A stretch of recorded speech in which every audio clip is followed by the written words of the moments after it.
It was early May 1996, the beginning of the rainy season in Liberia. But Monrovia, the capital of the little West African nation, was on fire. During the very early stages of the war, and in 1992, when Ulimo joined the fray, Monrovia witnessed some violence.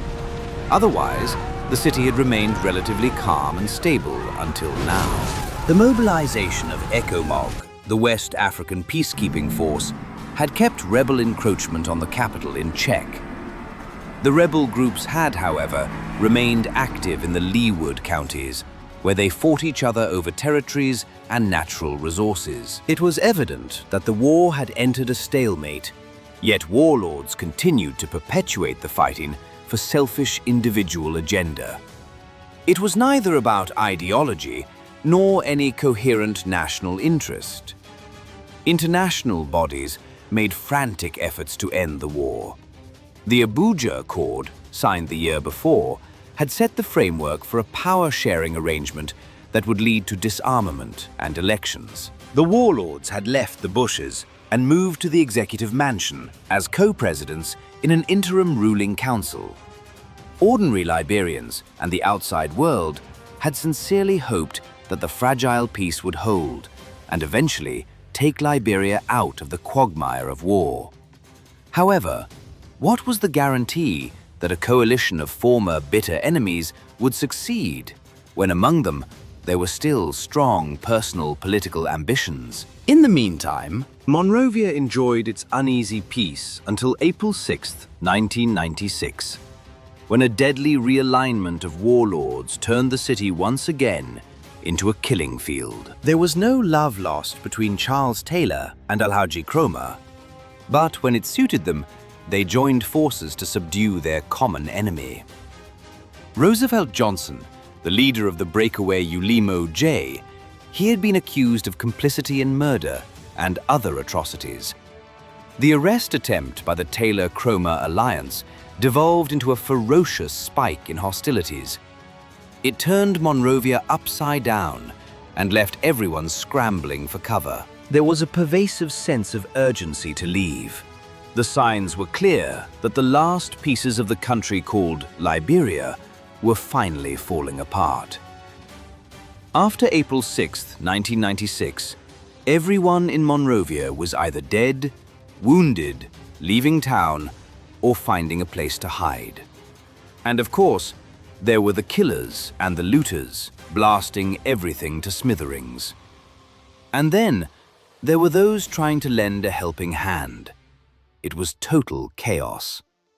Relief organizations became victims of a spiraling looting spree. During this time, according to the UNHCR relief report, families fled to Monrovia's schools, warehouses, dilapidated government buildings, and to private homes in safer parts of the city. Up to 20,000 fled to a Monrovia military base that subsequently came under attack. Another 20,000 took refuge in the U.S. Embassy's residential compound. Outside Monrovia, tens of thousands fled to the central Liberian town of Banga in search of safety. Many who tried to escape the country by road had their possessions looted along the highway. Some would-be refugees reportedly became trapped near the Côte d'Ivoire border because they could not afford to pay combatants to let them leave the country. A once proud people had been reduced to scavengers, living like animals. They combed the battered streets of Monrovia in search of food, anything to quench the hunger pangs for a night. They were forced to adapt to eating strange things: palm and coconut cabbages, weird leaves like 5 fingers, garden snails, and mud flippers passed for meat. They were tired dodging bullets, tired witnessing drugged teenagers commit despicable atrocities against their fellow citizens, tired grappling with the fear of uncertainty as they avoided the eyes of their toddlers. They just wanted the shooting to stop. They desperately yearned to put the pieces of their lives back together. But now, all they could do was to run. The Americans were leaving town too, and that said something. Operation Assured. Response was in full swing. When the city began to unravel, the U.S. ambassador at the time, Mr. William B. Millam, had made an SOS call to Washington. President Bill Clinton did not hesitate to give approval to put U.S. boots on the ground. They were to beef up security at the embassy and also evacuate private American citizens and third-party nationals seeking refuge at the U.S. Embassy. Special forces engaged with the Bosnian War in Europe were redeployed to Liberia for that job. Navy amphibious units from Guam and additional manpower from North Carolina were also scrambled to strengthen the team. A squadron of MH-53s swooped into Monrovia to airlift more than 2,000 evacuees to neighboring Sierra Leone. From there, C-130s took them to Dakar, Senegal. The factional fighters had become so brazen at that point that they attempted to sabotage this operation. On a couple of occasions, according to Colonel Mark Race, Deputy Commander of Operation Assured Response, the rebels engaged the U.S. helicopters with RPGs as they flew in. In one incident, the RPG came as close as 100 feet of the helicopter.